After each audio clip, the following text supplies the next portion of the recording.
జిల్లా కొయ్యలగూడెం మండలంలో పెద్ద పులి సంచారం కలకలం రేపుతోంది. బిల్లిమిల్లి, దిప్పకాయలపాడు, మర్రిగూడెం, కిచ్చప్పగూడెం, వంగబొత్తప్పగూడెం గ్రామాల్లో పెద్ద పులి సంచరిస్తోంది. ప్రజలు భయంతో వణికిపోతున్నారు. రాత్రి వేళల్లో టార్చ్ లైట్లు వేసుకుని కాపలా కాస్తున్నారు. మరోవైపు అధికారులు పట్టించుకోవడం లేదని స్థానికులు ఆగ్రహాన్ని వ్యక్తం చేస్తున్నారు.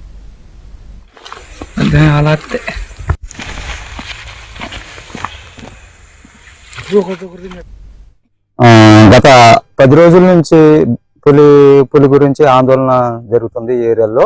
అయితే మొన్న 2 ఆవుల్ని తినేయడం జరిగింది.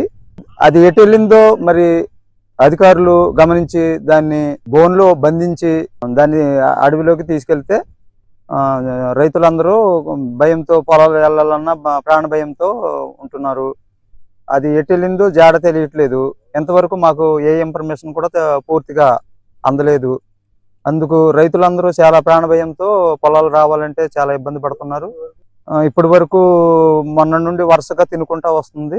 ఒక 10 ఆవుల దాకా తినేసింది. పేరంతాడు వ్యవసాయం చేయాలంటే భయం చేస్తుంది. కూలీల మట్టుకు ఎవరో రానంటున్నారు. ఈ పులి నిన్న అనగొచ్చింది. ఇప్పుడు 2 సార్లు తింది. ఇప్పుడు ఒకరికి పట్టించుకోవట్లేదు. బోన్లు తెచ్చుకున్నారు, అక్కడ ఇట్టుకున్నారు. ఎవరో వచ్చి మాత్రం దాన్ని సాకరెత్తలు చూస్తున్నారు, దాన్ని చుడిదరగా చూస్తున్నారు కానీ తప్ప దాన్ని ఏం శాతాకీయలేదు.